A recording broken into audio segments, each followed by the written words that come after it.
মুন্সিগঞ্জে পারিবারিক বিরোধের জের ধরে বেসরকারি টেলিভিশন চ্যানেল ইন্ডিপেন্ডেন্ট টেলিভিশনের শীর্ষ সাংবাদিক রাহিদ হোসেনকে ধারালো অস্ত্র দিয়ে আঘাত করে ও পিটিয়ে গুরুতর আহত করেছে প্রতিপক্ষ। এ সময় ভুক্তভোগীর স্বজনদের ৩টি বসতঘরে ভাঙচুর চালানো হয়। এতে বাধা দিলে ঘটনাস্থলেই লাঠিসোঁটা দিয়ে পিটিয়ে আহত করা হয় আরও বেশ কয়েকজনকে। মঙ্গলবার বেলা ৩টার দিকে মুন্সিগঞ্জ পৌরসভার ৯ নং ওয়ার্ডে রমজান বেগ পূর্বপাড়া এলাকায় এই ঘটনা ঘটে। পরে খবর পেয়ে স্থানীয়রা ছুটে গিয়ে ঘটনাস্থল থেকে আহতদের উদ্ধার করে মুন্সিগঞ্জ জেনারেল হাসপাতালে নিয়ে যায়।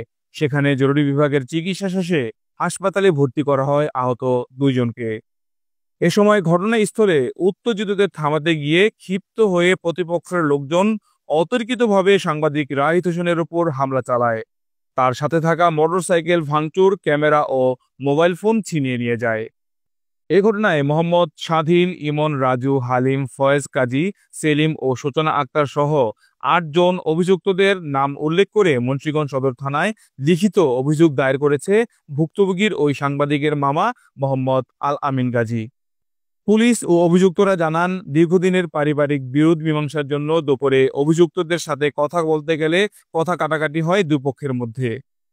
মুন্সিগঞ্জ জেনারেল হাসপাতালে medical officer doctor Anup Kumar Saha জানান, আহত সাংবাদিক রাহিদ হোসেনের শারীরিক বিভিন্ন জায়গায় গুরুতর জখম নিয়ে মুন্সিগঞ্জ জেনারেল হাসপাতালে আসে। প্রাথমিক চিকিৎসা শেষে হাসপাতালে ভর্তি করা হয় তাকে।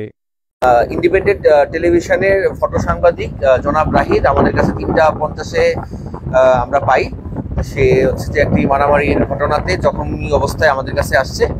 আমরা তাকে পরীক্ষা নিরীক্ষা করার পরে দেখি যে তার শরীরের বিভিন্ন অংশে জখমের চিহ্ন রয়েছে, নিরাপদ জখমের চিহ্ন রয়েছে। যদিও কোনো সেলাই প্রয়োজন হয় নাই, কিন্তু তার নাক থেকে কিছু রক্তপাত হচ্ছিল, স্টেক্সিস যেটাকে আমরা বলি, এবং আমরা তার যথাযথ ম্যানেজমেন্ট দিয়েছি এবং বর্তমান চিকিৎসা শেষে তিনি আমাদের ইনডোরে ভর্তি অবস্থায় আছেন।